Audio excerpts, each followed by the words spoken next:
Deep in a cavernous, silent room, thousands of dark shapes hang from the rafters. They are sleeping giants, suspended in time. The air is thick, heavy with the scent of salt, of earth, of patience itself. A lone figure moves through these aisles of antiquity.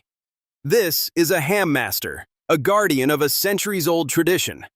In their hand, they hold a tool that looks like a sharpened ice pick, and they approach one of the giants with silent, practiced purpose. But that tool is no simple pick. It's a trier, a slender, needle-sharp probe, traditionally carved from a pig's fibula bone. The master plunges it deep into the ham, not once, but at 3 precise locations, always near the bone where the meat is most vulnerable. The true test, the moment of extreme skill, isn't in the piercing, it's in the withdrawal. For a fleeting fraction of a second, the master raises the trier to their nose. One quick, decisive sniff. In that single breath, a year-long story is told. What are they searching for? An invisible enemy, the faintest whisper of failure, a single off note in the symphony of scent, a hint of sourness, the ghost of spoilage that signals a war lost on a microscopic battlefield. This is the ever-present peril of imperfection. Tiny bacteria, working silently from the inside out, can render a masterpiece worthless. There is no fixing it. There is no second chance. One bad ham means a year of labor, care, and hope vanishes. To understand this incredible sensory skill, we have to go back to the beginning, back to the raw physical foundation of the craft, the salt room. Imagine a cold, damp chamber where masters wrestle with fresh 25-pound hams. It is grueling, punishing work. They hand-rub each one with pounds of coarse salt, forcing it into every surface. The air is abrasive, stinging the lungs. The labor is backbreaking. This is where the quest for perfection begins, not with a delicate touch, but with sheer strength and endurance. This salt rubbing isn't just muscle. It's a masterful act of applied science, performed entirely by feel. The salt wages war on moisture, aggressively pulling it from the muscle in a process called osmosis. This dehydration creates a hostile environment, one where those dangerous spoilage bacteria simply cannot survive. The ham master must feel for the perfect amount of salt, the right pressure, judging the unique texture and density of each and every ham. It's a dialogue between human hands and nature. This delicate balance is a constant battle, a silent negotiation between human skill and the raw power of nature. One miscalculation, one day of inattention, and months of hard work can be lost forever.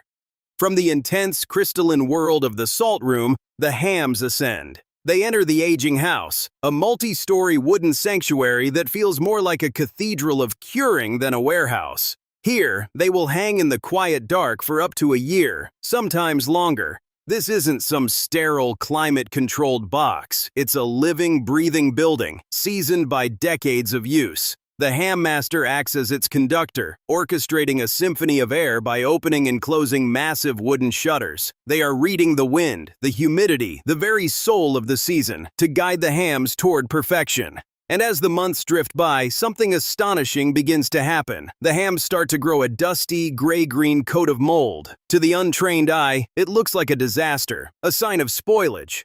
But to the master, it's a beautiful, welcome sight.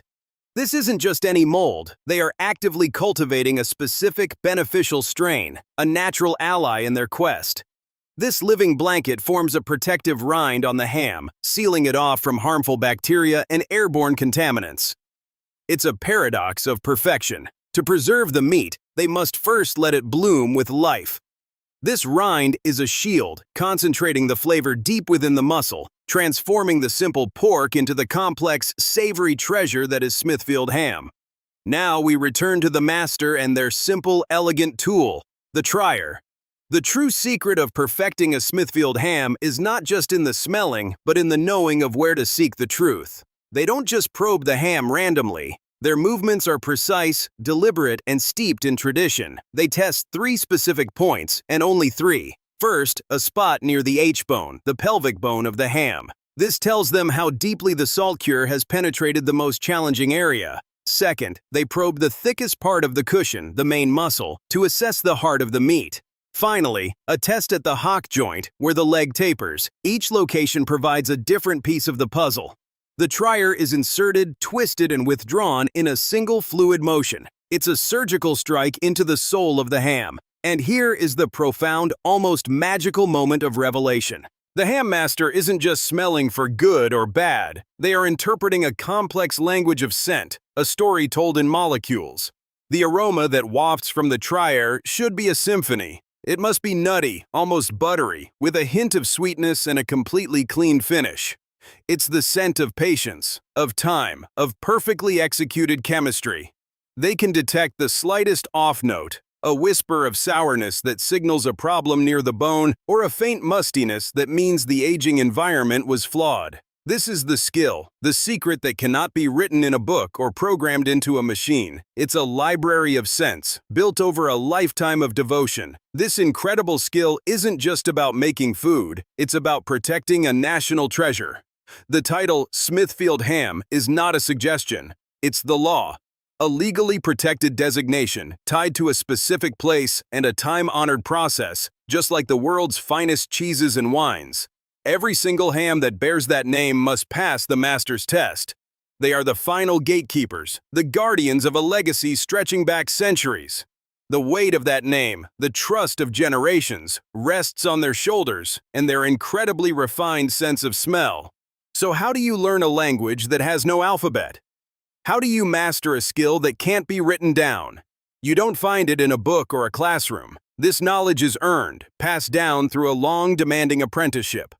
For years, a novice stands beside a master, learning not by instruction, but by immersion. They will smell thousands upon thousands of hams, good ones, bad ones, perfect ones, and almost perfect ones. They are calibrating the most sensitive instrument on earth, the human nose, tuning it to a symphony of scents that no machine could ever hope to replicate. In our world of instant everything, of one-click orders and next-day delivery, the Smithfield Ham Master is a quiet, powerful rebellion. Their entire profession is a monument to patience, a testament to the irreplaceable value of human senses over cold, hard automation. This extreme job is a profound act of surrendering to a timeline dictated by nature, not by a stopwatch. It requires an almost meditative focus and ability to listen to what the ham is telling you over the course of months, sometimes more than a year. It is an art form measured not in minutes or hours, but in the slow, deliberate turning of the seasons. From the cold of winter when the curing begins, to the heat of summer that awakens its deepest flavors, the ham master is a partner with time itself. This is more than a job. It's a living, breathing tradition, a vital link connecting the artisans of the past with the connoisseurs of the present.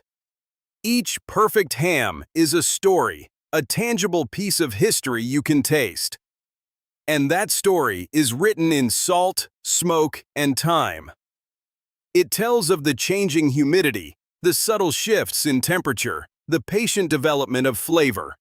It's a complex narrative of transformation, a journey from simple raw pork to a culinary masterpiece. Only the ham master can read that story.